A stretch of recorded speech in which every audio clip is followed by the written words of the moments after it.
تکرار.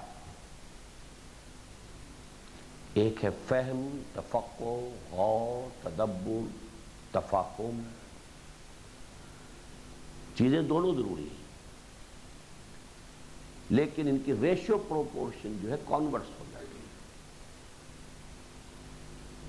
تفاہم، تعقل، تفقہ کم ہے تو physical element repeat and repeat and repeat. اور اگر وہ ایلیمنٹ بڑھ جائے تو کم شدت کے ساتھ، کم ریپیٹیشن کے ساتھ وہی مطلوبہ مقصد حاصل ہو جائے. اس کے ضمن میں وہ بات آئی ہے کہ جو ایک صاحب نے سوال کی شکل میں کہی تھی، اور وہ قرآن مجید کی نص نہ ہو تو میں کبھی نہ کہتا وہ بات.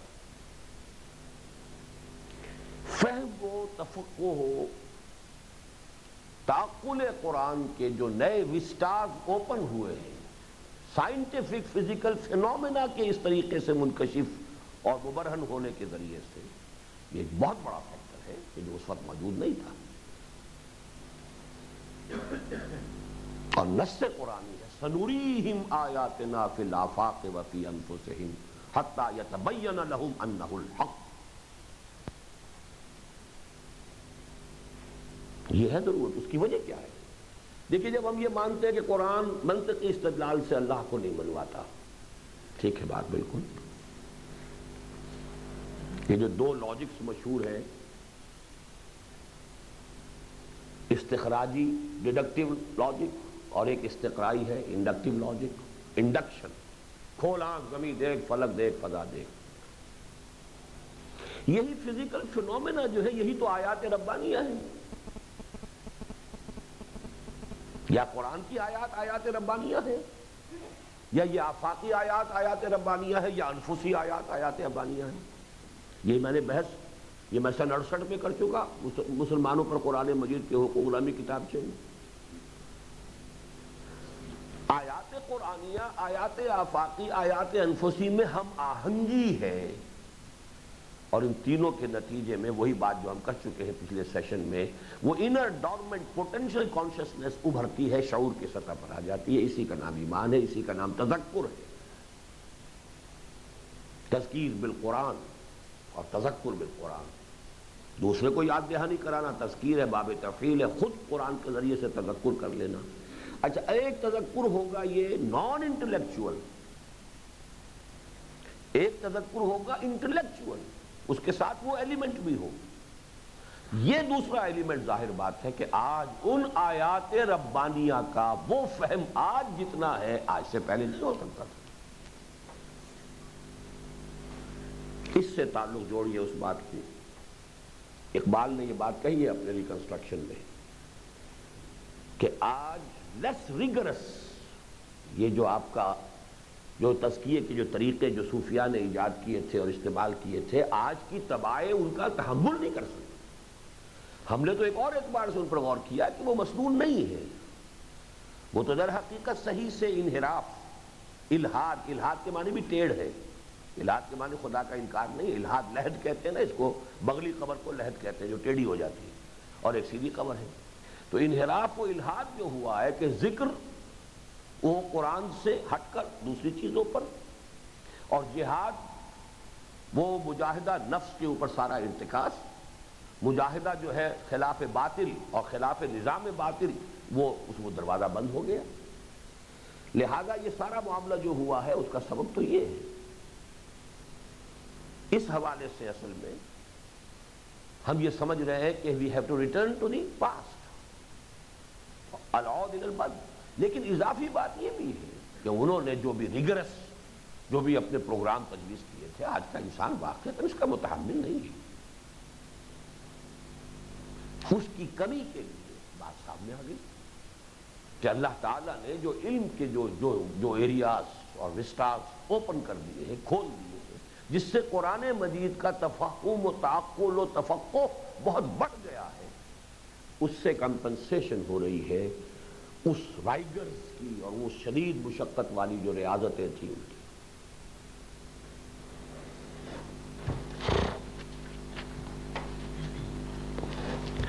نمبر 2، العود الی البد کا دوسرا پہلو کیا ہوگا؟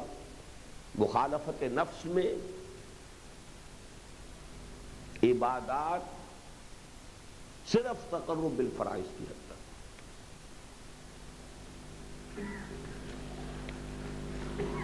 باقی یہ جن کو کہتے ہیں نا رواتب غالباً کہلاتی ہے، یہ جو ہر نماز کے ساتھ ان کو اس کے ساتھ نتھی کر لیجئے، وہ اگرچہ ان میں بھی درجہ بندی ہو جائے گی سنت مؤکدہ، لیکن وہ زمین میں ہے انہی فرض نمازوں۔ اس کے اوپر جو اوور ایمفیسس ہوا ہے اس دور میں، صوفیاء کے دور میں، اس سے رجوع کرنے کی ضرورت ہے۔ البتہ یہ کہ مسنون دور، اس دور تک کوشش کیا کرے ہر شخص، لیکن یہ کہ سارا زور اصل میں دعوت اور اقامت دین پر اور مخالفت نفس کے وہ سارے جو اس کے اندر اثرات ہیں انہی کو در حقیقت ذریعہ بنایا جائے تہذیب نفس اور تزکیہ نفس کا، اس لیے کہ وہ ساری محنت و مشقت میں تجزیہ کر کے بتا چکا ہوں۔ محنت و مشقت جو استراحت اور آرام نفس کی طلب ہے اس کے خلاف ہے، انفاق وقت و مال جو حب مال کا کے خلاف ہے، مخالفت نفس ہے، preservation of self, preservation of species, اس کے حوالے سے یہ ہے کہ آپ وہ خطرات بول لیں، وہ دعوت آگے بڑھے تو وہ مرحلہ بھی آئے کہ جان ہتھیلی پر رکھ کر میدان میں آنا پڑے، یہ سارے وہ جو مقاصد ہیں وہ اس سے پورے ہو جاتے ہیں۔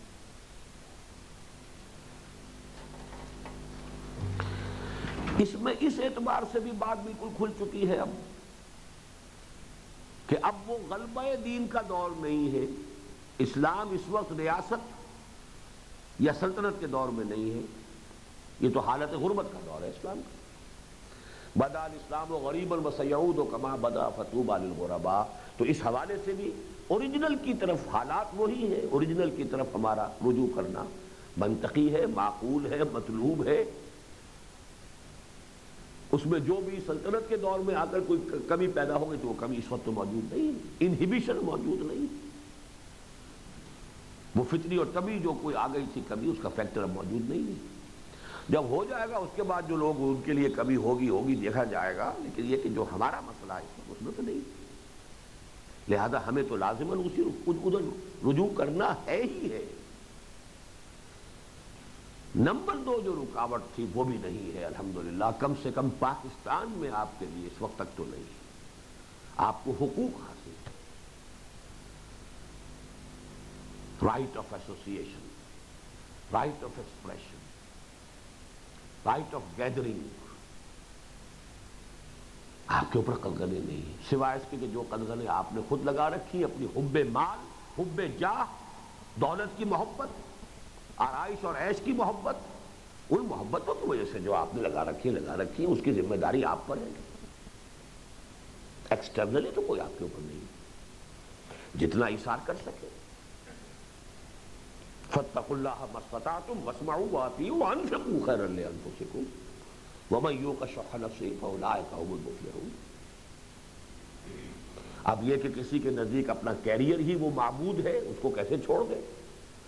کسی نزدیک ملازمت ہے، شاید اللہ تعالیٰ کی رزاقیت جو ہے وہ تو اسی ملازمت کے ذریعے ہی ہو سکتی ہے، اور تو اللہ کے ہاتھ بندے ہوئے، یہ دوسری بات ہے، یہ پرسنل معاملات ہے۔ اس ماحول میں رکاوٹ نہیں ہے، آپ کے پاس کوئی قانون نہیں، آپ کو حق حاصل ہے، کتنا آپ اس کے اندر جتنا گڑ ڈالیں گے اتنا میٹھا ہوگا، اٹ ڈیپینڈ اپون یو، جتنا ایثار کریں گے اتنی ہی آپ اپنی روحانی ترقی کا راستہ کھولیں گے، جتنی نفس کی مخالفت کریں گے اتنا ہی آپ کے لیے ارتقاء روحانی جو ہے وہ اس کی منزلیں طے ہوں گی،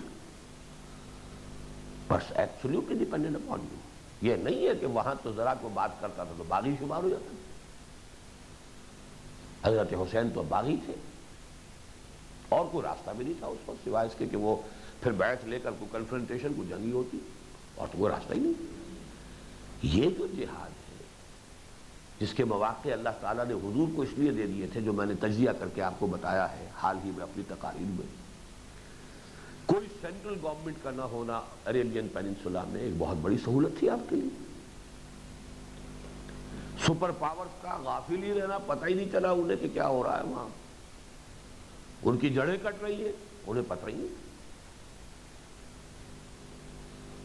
حضور صلی اللہ علیہ وسلم کو وہ بریدنگ سپیس ملی ہے، ہاں گورنمنٹ نام کی ایک شے تھی اگر کسی درجے میں تو مکے شہر میں تھی، وہاں آپ کو معلوم ہے وہاں سے آپ کو نکلنا پڑا۔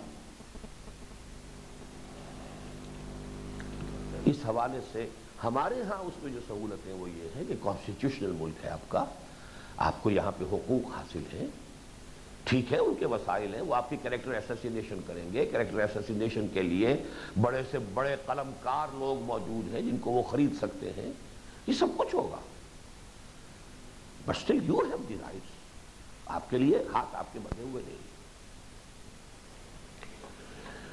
بہرحال میں کنکلوڈ کر رہا ہوں، دیکھیے کام وہی ہے جو ہم کر رہے ہیں، سارا تجزیہ ساری تشخیص آج تزکیہ نفس کے حوالے سے اور تصوف کے حوالے سے وہی آ گیا۔ آئی صدائے جبرائیل تیرا مقام ہے یہی، اہل فراق کے لیے مسئلہ دوام ہے یہی، یا عیش دوام ہے یہی، شعر مجھے پوری طرح یاد نہیں ہے، لیکن پھر میں اسی آیت مبارکہ کا حوالہ دے رہا ہوں، قُلْ هَٰذِهِ سَبِيلِي أَدْعُو إِلَى اللَّهِ عَلَىٰ بَصِيرَةٍ أَنَا وَمَنِ اتَّبَعَنِي۔ یہ جو بھی کام ہم نے شروع کیے تھے الحمدللہ، وہ بات جو میں نے شروع میں بھی کہی تھی کہ جہاں تک فکر کا تعلق ہے، سوچ کا تعلق ہے، میری اس فکر کا تانا بانا صغرا کبرا یہ اس کام کے شروع کرنے سے پہلے میرے ذہن میں مکمل تھا۔ اس کی گواہی نشرت ثانیہ سے لے لیجئے، اس کی گواہی مسلمانوں پر قرآن مجید کے حقوق سے لے لیجئے، اس کی گواہی حقیقت زندگی نامی وہ میرا مضمون سن 66 کا لکھا وہ اس سے لے لیجئے، سن 68 کا وہ ہے کہ جو یہ آپ نے پڑھا عقل و نقل کی کشمکش، میرا فکر جو ہے الحمدللہ کہ پھر اس سے ھذہ سبیلی ادعو الی اللہ، اب میں اس آیت کو بدل رہا ہوں، آیت کی بجائے دعا کی شکل میں، وہاں تو یہ ہے نا قل، اب یہاں پہ اپنے قول کے طور پر اس میں تھوڑا سا چونکہ اضافہ کرنا ہے، ایک کمی کی ہے قل کی، ھذہ سبیلی ادعو الی اللہ علی بصیرۃ انا ومن اتبعنی سبحان اللہ وما انا من المشرکین ولا من المبتدعین۔ اللہ پاک ہے، میں نہ مشرکوں میں سے ہوں نہ مبتدعین میں سے ہوں۔ مقاصد کی حد تک اہل تصوف کے مقاصد کو میں 100% دین سمجھتا ہوں۔ بعض اس کے پہلو ایسے بھی ہیں جو آج کے ڈسکشن میں نہیں آئے، لیکن وہ سارے ہمارے سورہ تغابن کے درس میں موجود ہیں۔ یہ تصوف کا ایک اہم موضوع ہے، مقامات، مقام صبر، مقام توکل، مقام رضا، تسلیم، وہ سارے اس کے اندر، میرا سارا معاملہ ڈھونڈنا بچھوڑنا، ہر چیز کا ماخذ، منبع، سورس قرآن۔ اسی طریقے سے اس تصوف کا، چونکہ جیسا کہ میں نے آپ کو اصلاحی صاحب کا ایک قول بھی سنایا تھا کہ اسلام کے اصل فلسفی صوفیہ ہی ہے، اس پہلو کو بھی میں نے جو بھی جتنا کچھ بھی میری سوچ تھی وہ میں نے مختلف عنوانات کے تحت، چاہے وہ فلسفہ وجود تھا اور چاہے وہ حقیقت زندگی اور حقیقت انسان، اس کے حوالے سے آپ کے سامنے آ چکا ہے، لیکن میرا مبدا و منبع اس میں جو بھی ہے کچھ اضافے عقل اور منطق اور قیاس کے وہ بھی بتا دیے ہیں، وہ اضافے ہیں، باقی یہ کہ اصل تانا بانا جو ہے وہ قرآن مجید کے محکمات کے اوپر، تصوف کا وہ حصہ بھی ہے، لیکن وہ تصوف کا در حقیقت عملی حصہ نہیں ہے۔ عملی حصے کے جو معاملات تھے، صغرا کبرا، نظریات، اساس، بنیاد، پھر اسی کے اوپر مبنی اس کے عملی جو بھی طریقے ہیں، پھر ان میں انحراف کہاں ہوا، کیوں ہوا، کچھ اس کے فطری اور طبعی اسباب تھے اور کچھ جو ہے اس کے اوپر اضافہ پھر ہوا ہے۔ یہ تو وشس سرکل ہوتا ہے، جیسے اچھا سرکل ہے ویسے وشس سرکل ہے، اس کے حوالے سے میں نے آج آپ کے سامنے اپنی بات رکھ دی۔ اگر اس میں کوئی خیر ہے جو بھی میں نے پیش کیا ہے، وہ جو اشعار شاید آپ نے پڑھے تھے پہلے دن کہ میرے قافلے میں لٹا دے اسے اور لٹا دے ٹھکانے لگا دے اسے، یہی کچھ ہے ساقی متاع فقیر، اسی سے فقیری میں ہوں میں امیر، میرے قافلے میں لٹا دے اسے، لٹا دے ٹھکانے لگا دے اسے۔ اگر اس میں کوئی خیر ہے تو وہ من جانب اللہ ہے، اور یا پھر آپ لوگوں کا حسن نظر ہے، اور اگر کوئی شر ہے، خطا ہے، غلطی ہے، تو میں خود بھی اللہ تعالیٰ کی پناہ اس سے طلب کرتا ہوں، اور آپ کے لیے بھی، اور یہ بھی کہ پھر اس کو وہ آپ کے حافظے سے محو کر دیں۔ اب چند اختتامی باتیں ہیں۔ ایک موضوع رہ گیا ہے جو میرے ذہن میں تھا اس جو بھی ہمارا 4 روزہ پروگرام تھا، اس کا عنوان ہے مراتب سعادت۔ اللہ تعالی ہمیں انہیں شامل کرے۔ اس میں میں صرف آپ کو آؤٹ لائنز دے رہا ہوں اور کچھ ریکمنڈیشنز دے رہا ہوں، اور ایک چیز جو اس کے لیے خاص طور پہ چھپوائی تھی مطالعے کے لیے وہ آپ کو پیش کر دی گئی ہے، حقیقتاً اپنے طور پر پڑھ لیجئے گا۔ دیکھیے، مراتب سعادت ہمارے ہاں ایک تو نبوت و رسالت کے حوالے سے خیر امتی قرنی ثم الذین یلونہم ثم الذین یلونہم، پھر صحابہ میں مراتب فضیلت کہ سب سے چوٹی پر خلفائے اربعہ ہیں، اور ان میں ترتیب فضیلت جو ہے وہ ترتیب خلافت کے ساتھ ہے۔ پھر یہ کہ عشرہ مبشرہ میں سے علی الستۃ الباقیۃ من العشرۃ المبشرہ وہ 6 ہیں۔ پھر یہ کہ 313 ہے، ان میں سے جتنے بھی نکل جائیں، ان میں سے 12 تو میرا خیال ہے نکل ہی گئے، یا 12 نہیں 9، اس لیے کہ 10 میں سے حضرت عثمان رضی اللہ تعالیٰ عنہ غزوہ بدر میں شریک نہیں تھے۔ 12 313، اس سے آگے آئیے تو وہ جو 1400 یا 1800 اصحاب شجرہ ہیں، اس سے آگے آئیے، اس سے نیچے کہیے تو پھر جو بھی فتح مکہ سے قبل ایمان لے آئے، اور اس کے بعد وہ ہے کہ جو بعد میں ایمان لائے طلقاء ہے۔ دوسرا ایک جو ہے مراتب سعادت کے اعتبار سے ایک تقسیم ہے جو قرآن مجید میں سورہ توبہ کی آیات 100 تا 105 میں ہے۔ السابقون الاولون من المہاجرین والانصار والذین اتبعوہم بإحسان رضی اللہ عنہ ورضوا عنہ، غالباً۔ اس کے بعد پھر ہے 2 مراتب کا تذکرہ کیا گیا، منافقین، اور لفظ آگے نہیں آیا ضعفاء کا، وآخرون اعترفوا بذنوبہم خلطوا عملا صالحا وآخر سیئا۔ 4 کیٹیگریز وہاں بنتی ہیں۔ ان میں جو اصل تقسیم ہے وہ قوت ارادی۔ کچھ لوگ ہوتے ہیں کہ حق سامنے آیا فوراً کود کر قبول کیا اور ہر چے وعدہ بات۔ السابقون الاولون، بات ٹھیک ہے، اب دائیں بائیں نہیں دیکھنا ہے، کوئی اور بڑھ رہا ہے کہ نہیں بڑھ رہا ہے، کوئی اور پیچھے آ رہا ہے کہ نہیں آ رہا ہے، اور یہ آئے نہ آئے، آگے پیچھے کوئی ہے یا نہیں ہے، بات صحیح ہے، مجھے قبول ہے۔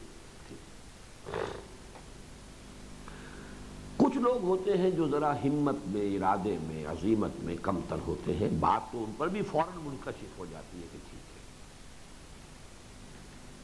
لیکن وہ کچھ منتظر رہتے ہیں، کچھ چلیں تھوڑے بہت لوگ آگے بڑھیں، کچھ جنگل ہے، کوئی راستہ نہیں ہے، کوئی 1 2 آدمی آگے جا رہے ہو تو چلو۔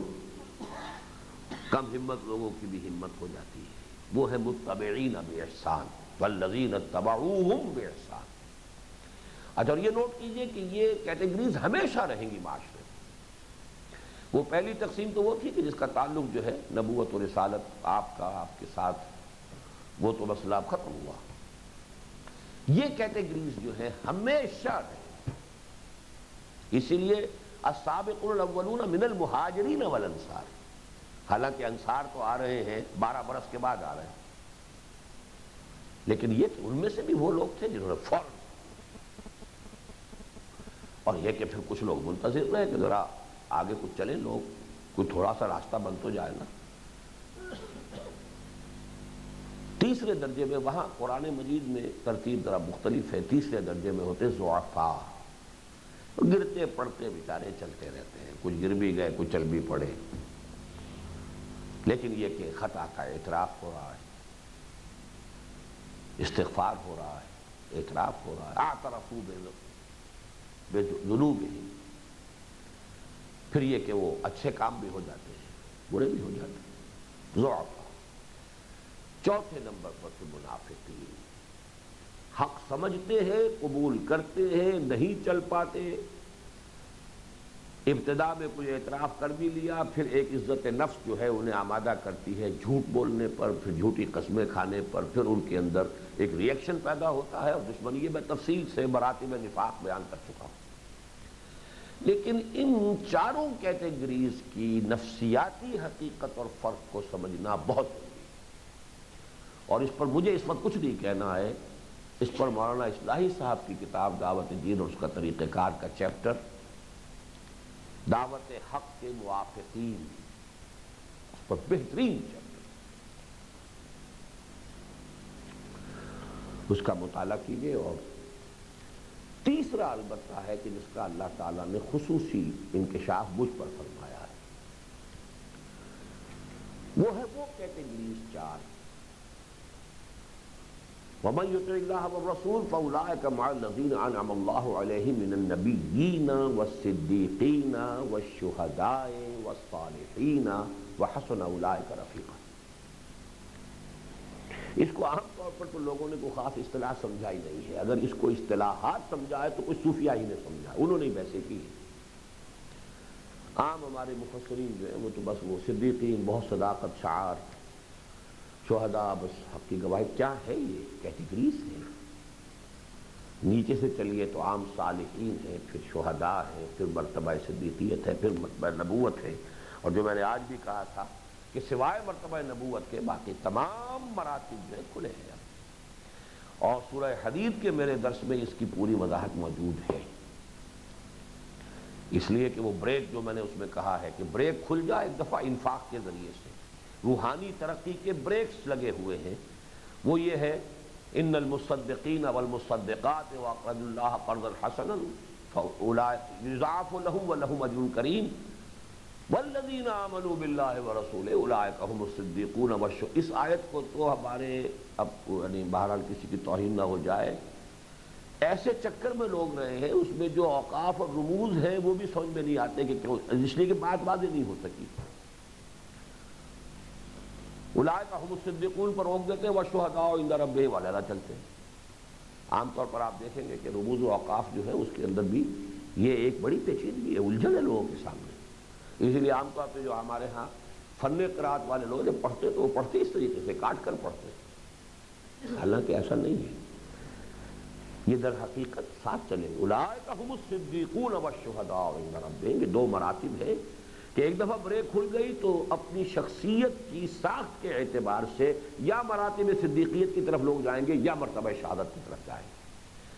جو انٹروورٹس ہیں، جن کی ذہنی فکری صلاحیتیں زیادہ ہیں، وہ صدیقیت کی طرف جائیں گے، جن کی فطرت زیادہ سلیم ہے اور جن کی زیادہ عقل سلیم ہے وہ ادھر جائیں گے، جن کے اندر جو زیادہ ایکسٹروورٹس ہیں، جن کے اندر قواعد عملیہ زیادہ ہیں، وہ ہے کہ جو مرتبہ شہادت کی طرف جائیں گے۔ تو ان کا جو سائیکولوجیکل انالیسس ہے، یہ مضمون جب میں نے لکھنا شروع کیا تھا تو مولانا امین حسن اصلاحی صاحب ہی کے ابھی زیر سرپرستی میثاق نکل رہا تھا، اس پر انہوں نے اصل میں وہ پھپتی چست کی تھی۔ جب میں گیا ملنے تو کہنے لگے کہ میں نے جو میرا وہ حقیقت زندگی والا مضمون ہے اس میں نے لکھ بھی دیا اس کتابچے کے شروع میں کہ مولانا اصلاحی صاحب نے ڈسکریج کیا تھا مجھے کہ ایسے مضمون مت لکھو، یہ ابوالکلامی انداز ہے، اس کا دور ختم ہو چکا۔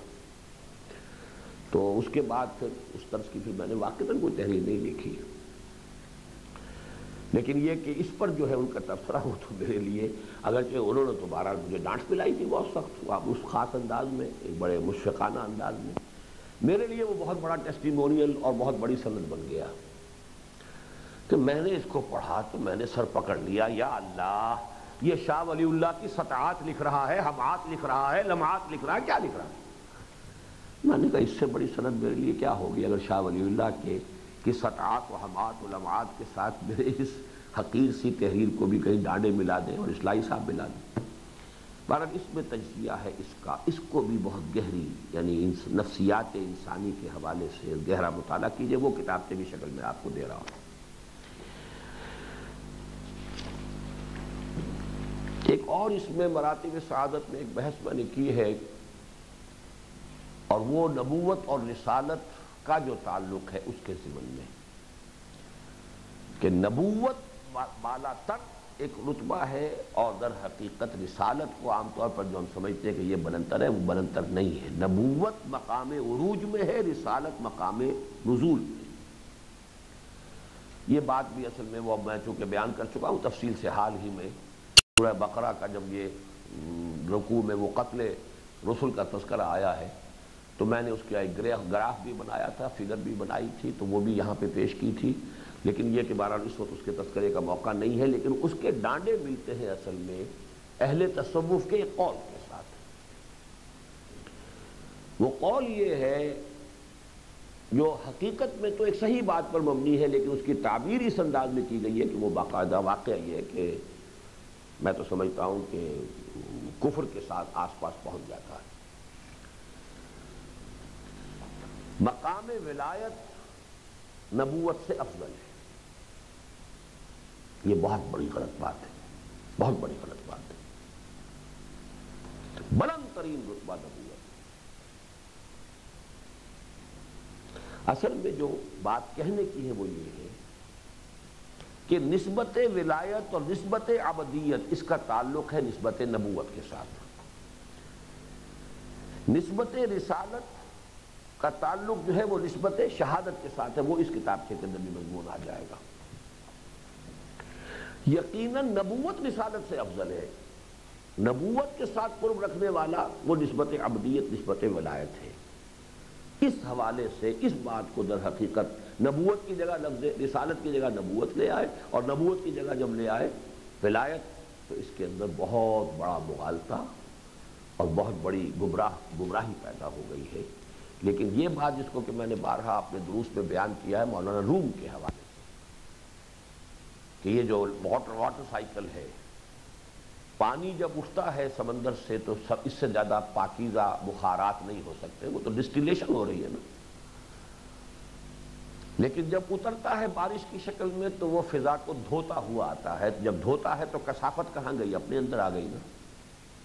پانی فضا کی کثافت کو، ابھی درخت کتنے میلے ہوئے تھے گردے سے، پانی جو ہے وہ پڑا ہے، اس نے گردہ دھو دیا تو گردہ لے کے زمین پہ آیا، پھر زمین کے گند کو صاف کرتا ہوا دریا میں گیا، پھر دریا سے ہو کر وہ پانی پہنچ گیا، اور نہ معلوم کیا کچھ لے کر اور جاتا ہے بیچارہ، وہ دریا کے اندر جو ہے وہ سارا آپ کا سیوریج جو ہے وہ سب کا سب وہیں پہ پہنچتا ہے، اور پھر وہاں سے وہ سمندر میں پہنچا، سمندر میں جا کے ساری اس نے گندگی ڈمپ کی، اور یہ کہ وہاں سے وہ بہت پاک اور صاف ہو کر پھر اوپر اٹھ گیا۔ یہی وہ کہتے ہیں کہ نبوت اور خاص طور پر جو نسبت عبدیت ہے، نبوت اور نسبت عبدیت ایک دوسرے کے ساتھ ہے، اس کو نوٹ کر لیجیے، اور اس کی گویا کہ ریپرزنٹیٹیو ہے رات کا قیام، جس کے اندر کہ بندہ رسول عبدہ بھی تو ہے نا، وہ کھڑے ہیں اللہ کے سامنے، رخ اللہ کی طرف ہے، رات کو وہ اپنی پیوریفیکیشن کر رہے ہیں۔ کس چیز کی پیوریفیکیشن؟ یہاں یہ نہ سمجھیے گا کوئی گناہوں کی آلودگی ہے ان کے اندر، ایک آلودگی آتی ہے وہ میں بعد میں بتاؤں گا، اس آلودگی کی پیوریفیکیشن ہو رہی ہے رات کے وقت، یہ ہے مرتبہ عروج۔ اور دن کے وقت جب وہ دعوت و تبلیغ کرتے ہیں، کسی نے کہہ دیا پاگل جا رہا ہے، تکدر پیدا ہوگا کہ نہیں ہوگا؟ یہ جو تکدر آ رہا ہے یہ وہ آلودگی ہے جو طبع محمدی، طبع نبوت کے اندر پیدا ہو رہا ہے، آلودگی تکدر ہے، صدمہ ہوا ہے، کسی وقت غصہ بھی آ گیا ہوگا، 2 مرتبہ قرآن میں آیا وَإِمَّا يَنزَغَنَّكَ مِنَ الشَّيْطَانِ نَزْغٌ فَاسْتَعِذْ بِاللَّهِ۔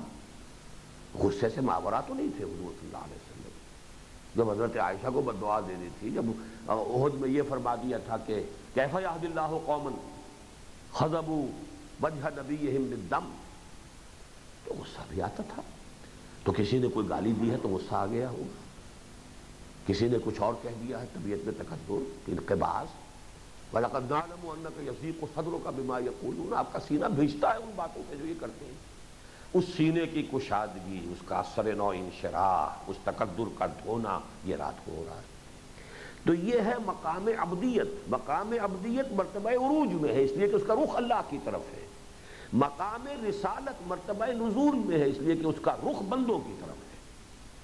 تو وہ جو تصور ہے عام طور پر کہ رسالت افضل ہے، یہ تو صحیح ہے کہ رسالت خاص ہے، نبوت عام ہے، یہ اپنی جگہ پر ہے، لیکن بلندر نہیں ہے رسالت نبوت سے، بلکہ نبوت مرتبہ، اسی لیے نبون بلندی کو کہتے ہیں، بلندی کے لیے 2 مصدر اس کے کہا جاتا ہے، نبأ خبر، خیر کی خبریں دینے والے، اور نبون بلندی، بلند ترین مقام مقام نبوت ہے۔ یہی وجہ ہے کہ اس آیت مبارکہ میں صرف نبوت کا لفظ ہے، رسالت کا نہیں۔ فَأُولَٰئِكَ مَعَ الَّذِينَ أَنْعَمَ اللَّهُ عَلَيْهِم مِّنَ النَّبِيِّينَ وَالصِّدِّيقِينَ وَالشُّهَدَاءِ وَالصَّالِحِينَ۔ باقی رسالت تو نبی کا فرض منصبی ہے جو ادا کر رہا ہے، لیکن وہ مرتبہ عروج میں نہیں، مرتبہ نزول میں ہے۔ رسالت مرتبہ نزول میں ہے، اور رسالت کے ساتھ نسبت ہے مرتبہ شہادت کی، اس لیے کہ شہداء علی الناس اور علیہم شہیدہ، یہ جو ہے معاملہ شہادت در حقیقت کار رسالت، فرید رسالت کی ادائیگی کے لیے قرآن کی اصطلاح شہادت ہے۔ وَجَاهِدُوا فِي اللَّهِ حَقَّ جِهَادِهِ هُوَ اجْتَبَاكُمْ، اور کس لیے؟ لِيَكُونَ الرَّسُولُ شَهِيدًا عَلَيْكُمْ وَتَكُونُوا شُهَدَاءَ عَلَى النَّاسِ وَكَذَلِكَ جَعَلْنَاكُمْ أُمَّةً وَسَطًا لِتَكُونُوا شُهَدَاءَ عَلَى النَّاسِ وَيَكُونَ الرَّسُولُ عَلَيْكُمْ شَهِيدًا۔ اب نوٹ کر لیجئے، سوال بھی کیا ہے، اچھا ہے۔ اب ولی، خلیل، یہ ایک قبیل کی چیز ہے، اس میں درجوں کا فرق ہے صرف۔ اولیاء کون ہے؟ الذین آمنوا وکانوا یتقون، بات ختم ہو گئی۔ حقیقت ایمان جسے حاصل ہو گئی وہی تو ولی ہے، اور کون ولی ہے؟ اس کے سر پہ سینگ تھوڑا ہی ہوتے ہیں۔ جس کو حقیقت ایمان نصیب ہو گئی وہی ولی ہے۔ الا ان اولیاء اللہ لا خوف علیہم ولا هم یحزنون الذین آمنوا وکانوا یتقون لہم البشریٰ فی الحیاۃ الدنیا والآخرہ۔ اسی کا مثنیٰ ہے وہ آیت، ان الذین قالوا ربنا اللہ ثم استقاموا تتنزل علیہم الملائکۃ الا تخافوا ولا تحزنوا۔ اس کے ساتھ نسبت ہے خلت کی، واتخذ اللہ ابراہیم خلیلا۔ اسی کے ساتھ پھر رفیق کی نسبت بھی ہے، اللہم فی الرفیق الاعلی۔ یہ ساری نسبتیں تو ایک ہی ہوں گی، لیکن ادھر جو ہے معاملہ وہ دوسرا ہے، وہ رسالت کے ساتھ شہادت۔ بیس لائن ہے یہ جو ہے، کچھ چیزیں آپ اس میں پڑھ لیں گے، لیکن میں نے یہ تھوڑی سی وضاحت اس لیے کر دی کہ شاید آپ کو بھی دقت ہو اس کو بغیر اس کو پڑھنے میں۔ البتہ یہ کہ یہ بھی نامکمل ہے، پھر میں جو اس کو لکھنا چاہتا تھا وہ سورۃ اللیل، میرے دروس میں وہ بات آ چکی ہے، اس لیے اس بات سے مجھے کوئی تشویش نہیں ہے کہ سورۃ اللیل جو ہے در حقیقت وہ سورہ صدیقیت ہے۔ صدیقیت کے عناصر ثلاثہ جو ہیں، اما من اعطی واتقی وصدق بالحسنی، جس میں یہ تین وصف جمع ہو جائیں گے وہ صدیق ہے۔ فَسَنُيَسِّرُهُ لِلْيُسْرَىٰ، اور جب اس کے برعکس جائیں گے، وَأَمَّا مَن بَخِلَ، اعطاء کے مقابلے میں بخلا، تقوی کے مقابلے میں واستغنیٰ، صدق بالحسنی کے مقابلے میں کذب بالحسنی، فَسَنُيَسِّرُهُ لِلْعُسْرَىٰ۔ اس کی میں نے تشریح وہاں کی ہوئی ہے۔ آخر خاص کرتا ہوں، دعا کرتا ہوں کہ اللہ تعالیٰ اس پروگرام میں جن لوگوں نے شرکت کی ہے ان کو حقیقتاً مفید بنائے۔ ایک اپنے اوپر پابندی سمجھیے، ایک تو وہ کہ جن چیزوں کا میں نے حوالہ دیا مطالعے کا، اس کو تو آپ اس کے ضمیمے کی حیثیت سے پہلی فرصت میں مکمل کریں، لیکن یہ ہے کہ اس تربیت گاہ کے پروگراموں سے متعلق یا جو بھی آپ یہ دیکھیے انہوں نے دکھتی رگ پر جو ہے وہ ہاتھ رکھ دیا۔ یہ میں نے کہا ہے میرا ایک ذاتی خیال ہے، ذاتی خیال یہ ہے کہ نبوت شخصی اعتبار سے اپنے درجہ کمال کو پہنچ گئی ہے حضرت ابراہیم علیہ السلام کی شخصیت میں۔ یہ ارتقاء کے جو مراحل ڈاکٹر رفیع الدین صاحب نے بیان کیے ہیں، اس میں میں نے کچھ تھوڑے سے اضافے کیے ہیں، ان میں بات بنیادی تقریباً ان کی ہے لیکن اضافے بعد میرے۔ انہوں نے یہ کہا کہ ایک ارتقاء ہوا تھا خالص فزیکل ایولیوشن، فزیکل ایولیوشن یعنی عناصر اور پھر ان ایلیمنٹس کا جڑ کر کمپاؤنڈز کی شکل بننا، پھر کمپاؤنڈز جو ہے وہ پہلے جو تھے آرگینک، پھر ان آرگینک، پھر آرگینک، جس میں کہ حیات کی صلاحیت تھی۔ جیسے ہی آرگینک کمپاؤنڈ وجود میں آ گئے، ایک پلین آف ایولیوشن مکمل ہو گیا۔ اب ہے بایولوجیکل ایولیوشن، اب وہ ایک سیل سے بات چل کر ہومو سیپینز تک کتنے عرصے تک ہوا، کیا ہوا، کروڑ برس لگے کیا لگے، یہ سیکنڈ پلین یہ ایولیوشن کا ہے۔ تھرڈ پلین آف ایوولوشن ہے انٹلیکچوئل. یہ در حقیقت مکمل ہو گیا ہے انٹلیکچوئل اینڈ سائیکولوجیکل، یہ مکمل ہو گیا ہے حضرت ابراہیم پر. یہی وجہ ہے کہ حضرت ابراہیم کی تفصیل قرآن جس طرح بیان کرتا ہے اس سے معلوم ہوتا ہے کہ خود اپنے اکتساب سے وہ توحید تک پہنچے ہیں. وہ ساری جو سورہ انعام کے اندر وہ پوری تفصیل آئی ہے، گویا کہ ذہن کے وہ قوا کہ جو اس حقیقت کبریٰ تک پہنچ گئے، یہی تو ہے اصل شے، اللہ تک پہنچ گئے، رسائی ہو گئی حضرت ابراہیم علیہ السلام. تو شخصی بلندی یہاں تک پہنچ گئے. تیسرا جو ہے بلکہ چوتھا پلین آف یہ تقسیم میں نے کی ہے صرف، ورنہ یہ حضرت ابراہیم کا معاملہ ڈاکٹر رفیع الدین نہیں لائے، وہ لا کے لے گئے حضور تک. رسالت کی تکمیل محمد الرسول اللہ صلی اللہ علیہ وسلم. اب یہاں جو ہے میں اس کے اندر فرق کیا کرتا ہوں کہ ایک شخص کا بلندی پر پہنچ جانا یہ ایک کام ہے، لیکن خود بلندی پر پہنچ کر ایک پورے معاشرے کو اٹھا کر اس بلندی پر لے جانا، یہ ہے اصل میں وہ ہرکولین ٹاسک جو محمد عربی صلی اللہ علیہ وسلم نے کیا. انقلاب کی تکمیل ہوئی اور اس پر جو ہے در حقیقت وہ دین کی تکمیل بھی کہیے اور رسالت کی تکمیل ہو گئی.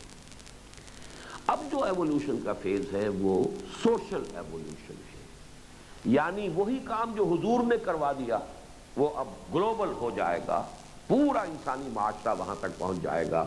تو یہ آخری پلین آف ایوولوشن ہے، یہاں جا کر ایوولوشن ختم ہو جائے گی. یہ ہے اصل میں میرا تصور. لیکن یہ سمجھ لیجئے کہ ہر ایوولوشن کے ذریعے سے جو ہائٹ ریچ کی گئی ہے وہ ہائٹ تو آگے کنٹینیو کر رہی ہے نا. وہ اگرچہ اس نوعیت سے ذرا بدل جائے گی لیکن وہ چیز کم تو نہیں ہوگی. آرگینک کمپاؤنڈ کا معاملہ وہ تو سارا کا سارا جو بایولوجی کا ایوولوشن کا پروسیس ہے اس میں تو وہی کمپاؤنڈ جو ہے ہائیسٹ ایوالوڈ فارم جو ہے فزیکل ایوولوشن کی وہ چل رہی ہے. بایولوجیکل ہوا ہے تو وہ انسان کے بننے کے بعد حضرت ابراہیم تک یہ سب انسانی ہے، تو انسانی اعتبار سے وہ ایوولوشن تو ہر جگہ قائم ہے. اسی طرح وہ نبوت کی ہائٹ جہاں تک حضرت ابراہیم پہنچ گئے ہیں وہی ہائٹ محمد رسول اللہ کے یہاں بھی تو باقی ہے نا.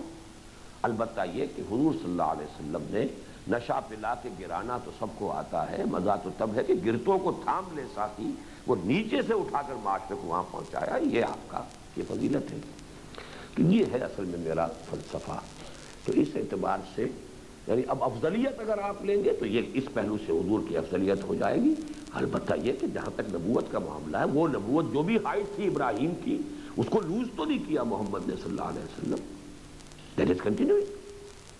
البتہ یہ کہ یہ آپ کی فضیلت ہے کہ آپ نے پھر معاشرے کو اٹھایا ہے، ایلیویٹ کیا ہے، نظام قائم کیا ہے. یہ آپ کی فضیلت ہے. تو افضل الانبیاء تو محمد رسول اللہ صلی اللہ علیہ وسلم ہی ہے. لیکن میری تقسیم یہ ہے کہ نبوت اپنے مقام عروج اور کمال کو حضرت ابراہیم کی شخصیت میں پہنچ گئی تھی. اور دوسری بات وہ ہے کہ حضرت ابراہیم کو میں رسول مانتا ہی نہیں، وہ صرف نبی تھے. اور رسول اور نبی کا فرق میں تفصیل سے بیان کر چکا ہوں اپنے درس کے اندر. وہ تو اب کیسز دیکھیے. میں سمجھتا ہوں حرف آخر کیونکہ ابھی ریسنٹلی 3-4 ہفتے قبل تو میرے یہ دروس ہوئے ہیں، ان کے اندر میں تفصیل سے بیان کر چکا ہوں کہ در حقیقت یہ جو حضرت ابراہیم کا معاملہ ہے اگرچہ کہیں کہیں لفظ رسول آ گیا ہے لیکن وہ اس معنی میں ہی ہے. ورنہ وہ نقشہ جو ہوتا ہے کہ کسی قوم کی طرف جاؤ اور قوم سے پھر کہو کہ مجھے مانو، میری اطاعت کرو، ان اعبدوا اللہ واطیعون، اور پھر یہ کہ اگر نہیں مانتے ہو تو تم پر عذاب آ جائے گا، اور پھر یہ کہ اس قوم کو ہلاک کر دیا جائے. رسول کا معاملہ یہ ہوتا ہے. وہ معاملہ حضرت ابراہیم کا پورے قرآن میں نہیں ہے. جہاں کہیں ایسے رسولوں کا تذکرہ آتا بھی ہے یہ سورہ اعراف میں بھی آپ کو ملے گا، پھر آپ کو سورہ ہود میں مل جائے گا، پھر آگے چل کر سورہ شعراء میں مل جائے گا. پھر وہاں سے ڈائیورٹ کر دیتے حضرت لوط کی طرف کہ فرشتے آئے حضرت ابراہیم کو خوشخبری دی. حضرت ابراہیم کی وہ داستانی نہیں ہے جو حضرت نوح کی، حضرت ہود کی، حضرت صالح کی، حضرت شعیب کی، حضرت لوط کی اور حضرت موسیٰ کی. یہی 6 ہیں کہ جن کا آپ کو سورہ اعراف میں تذکرہ مل رہا ہے. بلکہ سورہ اعراف اور سورہ اعراف میں تو حضرت ابراہیم کا تذکرہ ہے ہی نہیں. سورہ اعراف کا تو مسئلہ یہ ہے کہ میں نے جو جوڑا بیان کیا ہے سورہ اعراف کا اور سورہ انعام کا کہ حضرت ابراہیم کو نکال کر لے گئے ادھر سورہ انعام کے اندر، اور حضرت باقی رسولوں کا تذکرہ جو ہے وہ سورہ اعراف کے اندر ہے. لیکن آگے آپ دیکھیں گے کہ حضرت ابراہیم کا تذکرہ آیا ہے سورہ ہود میں، سورہ شعراء میں، لیکن وہ اس انداز کے اندر ڈائیورشن ہے. سورہ ذاریات میں بھی ایسا ہی ہے، واللہ عالم۔ جی یہ حضرت ابراہیم علیہ السلام کے متعلق ہی اور حضور صلی اللہ علیہ وسلم کے متعلق دو الفاظ استعمال اسوے کے کیے، کسی اور کے بارے میں نہیں، یعنی اسوے کا لفظ جو ہے وہ حضور صلی اللہ علیہ وسلم کے ساتھ ساتھ حضرت ابراہیم علیہ السلام کے لیے بھی قرآن مجید میں استعمال ہوا۔ یہ اس کی وجہ جو آپ بیان یہ بھی ہو سکتی ہے کہ وہ اسوہ نبوت ہے، یہ اسوہ رسالت ہے۔ چلیے ایک نیا نقطہ آپ نے ایڈ کر دیا ہے، لیکن یہ کہ در حقیقت تو اسوہ تو یعنی تمام انبیاء ہی کا ہمارے لیے ہو سکتا ہے، لیکن یہ بات آپ کی صحیح ہے کہ لفظ جو ہے اور کسی کے لیے نہیں آیا۔ اگر یہ سورہ ممتحنہ میں جو آیا ہے وہ ایک خاص پہلو سے، برات اپنی قوم سے، اس کے حوالے سے۔ اور کوئی سوال نہیں؟ ہو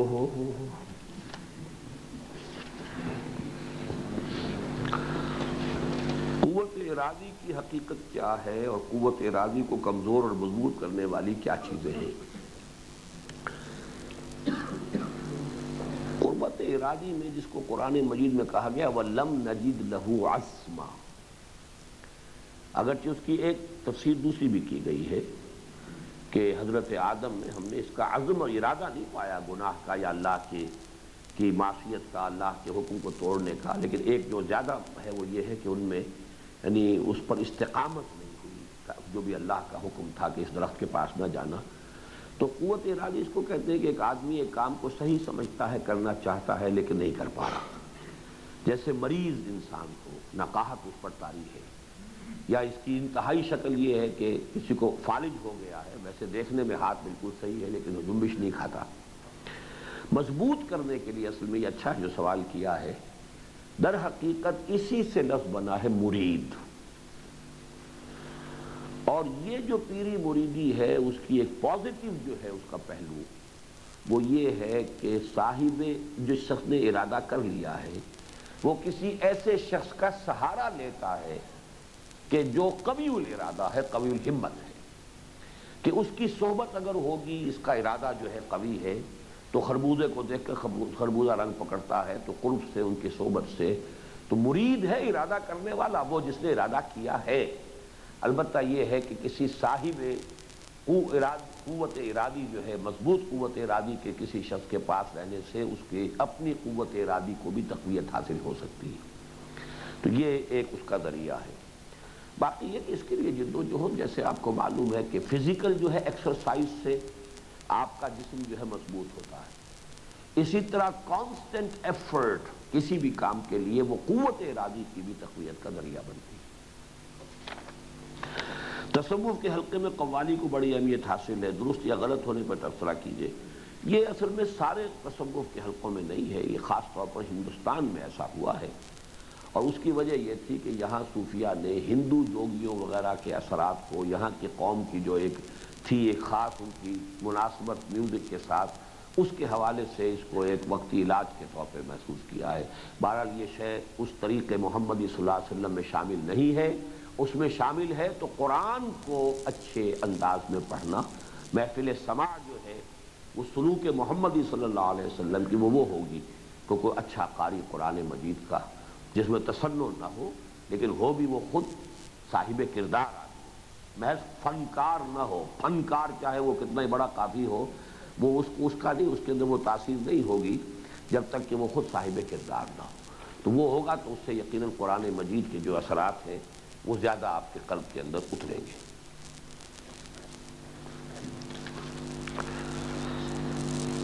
یہ کیا لکھا ہے؟ مضاف و مضامیر، مضاف کیا ہوتا ہے؟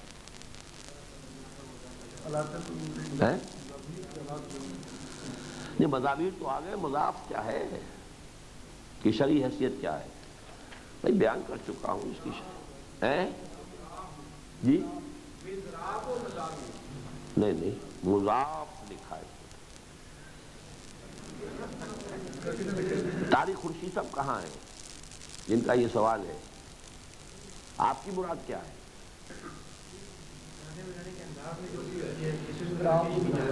یعنی کہ مضاف تو کوئی لفظ نہیں اس کے لیے، مضامیر جو ہے تو میں نے آپ کو بتا دیا یہ ہمارے ہاں جائز نہیں۔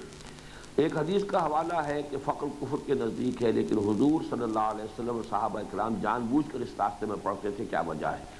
یہ اصل میں جس کو اختیاری فقر کہا جاتا ہے وہ وہی معنی ہے کہ آپ نے اپنی ساری توانائیاں اور قوتیں جب دین کے لیے وقف کر دیں تو وہ خود بخود فقر آئے گا ہی۔ ایک یہ فقر ہے کہ جو کسی غلط تقسیم دولت کے نظام میں جبراً آپ کے اوپر ٹھوس دیا جاتا ہے، تو اس میں تو زمین و آسمان کا فرق ہے۔ الفقر و فخری، وہ تو حضور کے لیے تو رائے امتیاز ہے، آپ کا ایک فخر کی بنیاد ہے، لیکن وہ اختیاری فقر ہوتا ہے کہ آپ نے اپنا سارا وقت، اپنی ساری صلاحیتیں، توانائیاں بجائے دنیا کمانے اور پیسہ بنانے کے آپ نے لگا دی اللہ کے دین کے لیے، لوگوں کی خدمت خلق، یعنی انہیں اللہ کی طرف بلانے میں، دین کے قائم کرنے میں، باطل نظام، ظالمانہ نظام کی بہتری میں، تو وہ فقر جو ہے وہ آپ کا اختیاری فقر ہے۔ اس ایسے شخص کے قریب کفر نہیں آئے گا۔ ضمیمے کے طور پر مطالعے کے لیے آپ نے جن جن حوالہ جات کا ذکر کیا ہے، اگر دوبارہ وہی حوالہ جات ترتیب سے نوٹ کروا دیے جائیں تو مناسب ہے۔ یہ کوئی اور صاحب خدمت سر انجام دے، میں تو یہ کام نہیں اب کر سکوں گا۔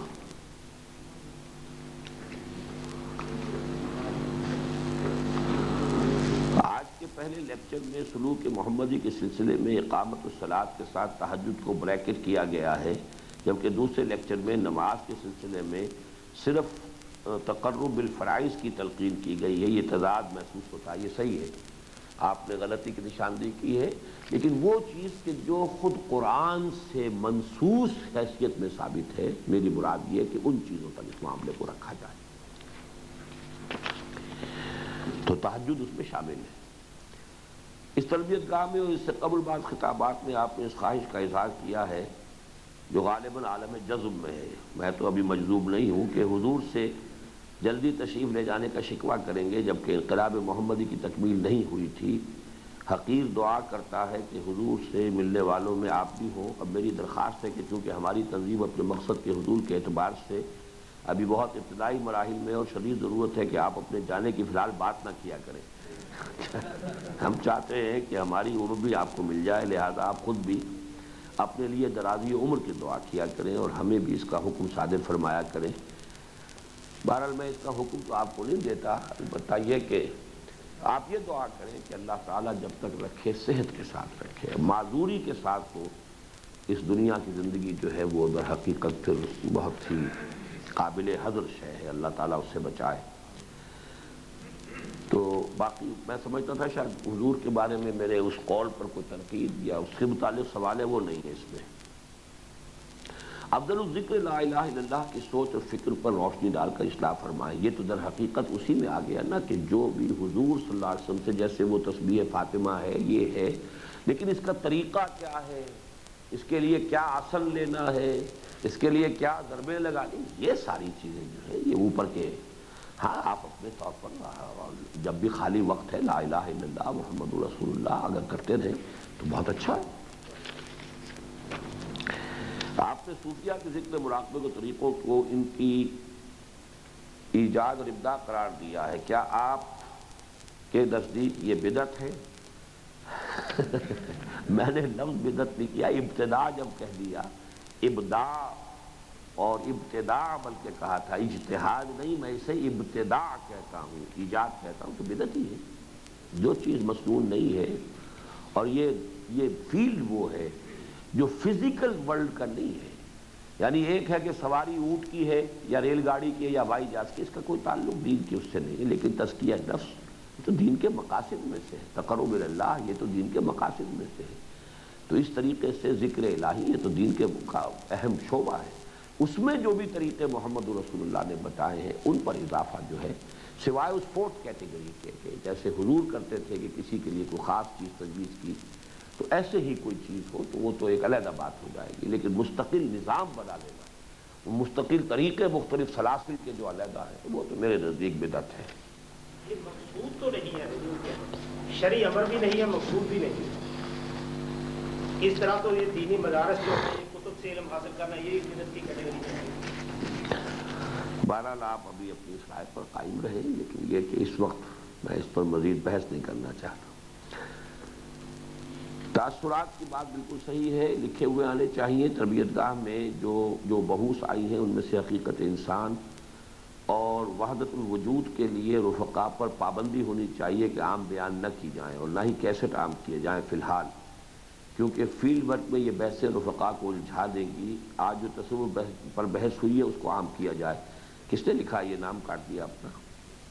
جی نہیں، ٹھیک بات ہے یہ تو اصل میں چونکہ اس تربیت گاہ میں ہم نے شرکاء کے لیے بھی کچھ نہ کچھ پابندیاں لگائی تھیں کہ صرف ملتزم رفقا ہوں، اگرچہ بعض حضرات کے لیے ایکسیپشنلی ہم نے ان کو ڈھیلا بھی کیا ہے۔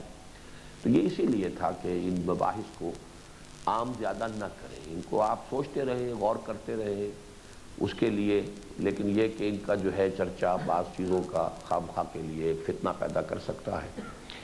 تو البتہ یہ جو چیزیں ہیں حقیقت انسان کی حد تک تو کوئی حرج نہیں ہے، وہ حیات زندگی، حیات دنیاوی اور اس کے پھر آخری مراحل، ان چیزوں کو ذہن سے بلکہ نکال بھی دے تو کوئی حرج نہیں، لیکن یہ کہ باقی جو ہے وہ تو میں جو لکھ چکا ہوں، جو چھاپ چکا ہوں، اس میں کوئی چیز نہیں ہے ایسی کہ جس پر کوئی فتنہ ہو، بلکہ اس مضمون پر تو یہ کہروڑ پکا میں جو مدرسہ ہے دینی، اس کے جب آئے تھے شیخ الحدیث اور محتمم، تو انہوں نے بہت اچھا تبصرہ کیا تھا کہ آپ کے یہ مضامین دیکھ کر تو اندازہ ہوا کہ آپ کو تصوف کا بہت گہرا فہم ہے، حاصل ہے، تو اس حوالے سے اس کے اندر کوئی وہ حرج نہیں ہے۔ بعض چیزیں جو میری کچھ شاذ آ رہا ہے تو ان میں سمجھتا ہوں کہ بہت احتیاط کی ضرورت ہے اور نہ ان کو عام کریں۔ عقل و نقل کی کشمکش والا مضمون سن 88 کا ہے، یعنی ربع صدی قبل کا۔ اس کے بعد کے دور میں آپ کی کوششوں سے قرآن کالج بنا وہ تو معلوم ہے، مگر پاک و ہند بنگلہ دیش میں دیوبند و علی گڑھ کے درمیان اور کوئی قابل ذکر کوشش آپ کے علم میں ہو تو تذکرہ فرما دیں۔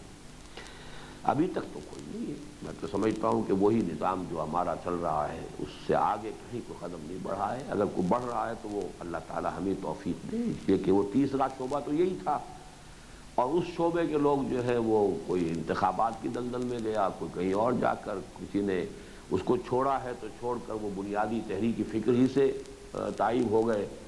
تو اب تو یہی ہے کہ ہم آپ کو محسوس کرنا چاہیے کہ ذمہ داری کہ یہ امانت ہے ہمارے پاس، اور وہ جو ان حضرات کا بھی ایک بار ہے ہمارے اوپر، وہ اب ایک وراثت ہے ہمارے پاس، اس کو آگے منتقل کرنا ہماری ذمہ داری۔